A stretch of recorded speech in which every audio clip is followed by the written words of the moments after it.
Hello Nigerians, you're welcome to a special news update. The Federal High Court in Abuja has dismissed the treason charges against minors who participated in the End Bad Governance protest in August, following the federal government's withdrawal of the charges. This development comes after President Bola Tinubu called for the release of the minors when their case gained widespread attention on social media. Justice Egwuatu dismissed the charges against the protesters after the Attorney General of the Federation's counsel, Mohammed Abubakar, filed a discontinuance application. Abubakar, also the Director of the Public Prosecution of the Federation, cited Section 174, subsection 1 of the 1999 Constitution and Section 108 of the Administration of Criminal Justice Act 2015 to support his motion.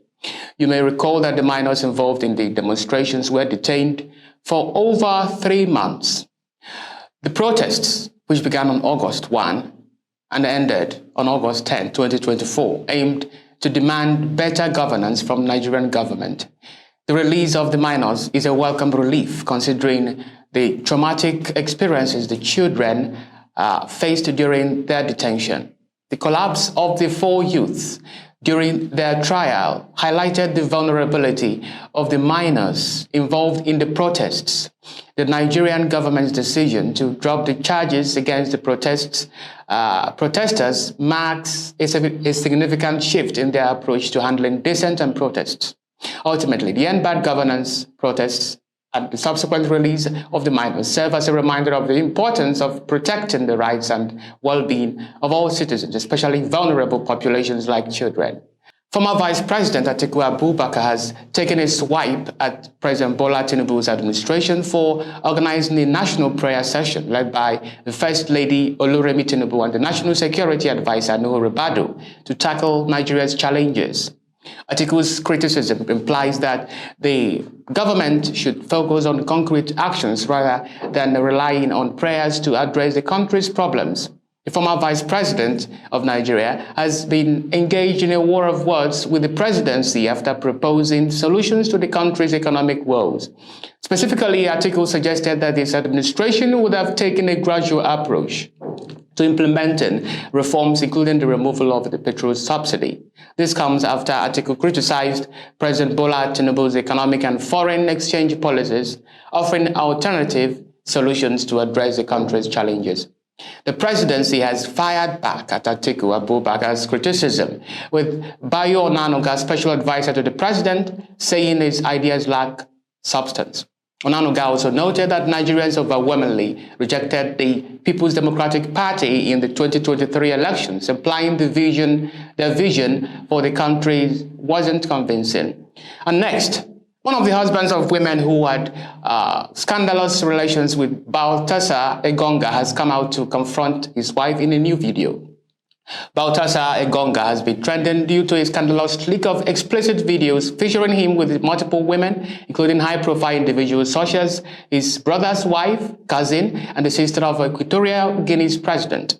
As the Director General of the Equatorial Guinea's National Financial Investigation Agency, Engonga's actions have sparked widespread outrage and condemnation from government officials. The scandal erupted when investigators found over 300 videos on his personal computer recorded with consent but later leaked online. This has led to allegations of large-scale financial misconduct with accusations of involvement in a scheme that misappropriated over 1.2 billion Central African francs in public funds. Vice President Teodoro Ngume addressed the scandal, condemning inappropriate behavior within government offices and emphasizing that sexual relations are strictly prohibited in administrative workplaces. The Attorney General's office has opened an investigation into Engonga's conduct, warning that the situation poses risk to the women involved and their partners, the community at large, due to potential health risks. And following these developments, in a video available on the internet, the husband of one of the women made a video where he asked her wife if she had anything to do with a government official, but she denied. Afterwards, the husband showed her video evidence and then she burst into tears. Have a look. Non, je suis venu pour une urgence. J'ai même seulement forcé pour avoir une place dans l'avion. Nous sommes allés depuis combien d'années à Kamba? Ok. 6 ans. 6 ans. On a combien d'enfants? 3. Je te dois quelque chose. Ouais, comment tu me poses les... Ouais, je te dois quelque chose. Non. Je t'ai épousé, non. Je t'ai doté, non. Oui. Tout ton village, et même le quartier, non. C'est toi qui dirige Tams Baby à mort. C'est toi qui dirige Lisette Fashion, Jeanne Fashion, Egwuatu Kilichi. Tu as combien de voitures au parking? Ouais, tu dis quoi? Ok. C'est un problème. Prends. Arrête! Tiens, non? Enlève bien tes lunettes avant de voir la vidéo là. Retire, ne fais pas de semblant avec moi. Regarde la vidéo. Tu te vois, non?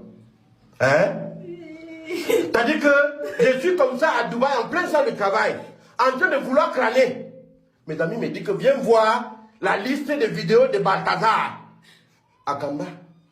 Je ne peux pas imaginer que tu connais ce gars, même dans mes rêves les plus fous. Donc, sur 400 vidéos, tu as fait 3, toi seul. Et tu lui dis qu'il te croque l'oreille. Ce que tu m'as jamais dit à moi. Hein, Saka? Je te fais quoi?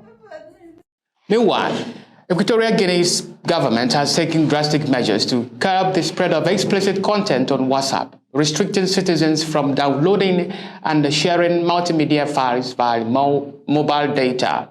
This decision follows a directive to telecommunications operators to block access to inappropriate content. Also, according to reports, government officials implicated in the ongoing sexual scandal within the government offices and ministries have been suspended with immediate effect. Vice President Guinea issued a suspension order on Tuesday, disclosed on his Twitter page, now X, vowing to tackle take harsh action against government officials implicated in this scandal.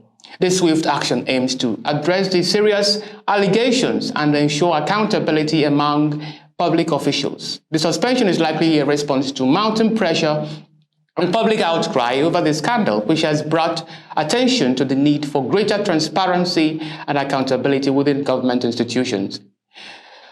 The 2024 U.S. presidential elections is underway, with voting already started today, November 5th, 2024. This election is crucial as it will determine the next president of the United States, as well as the various Senate, House, and governor positions.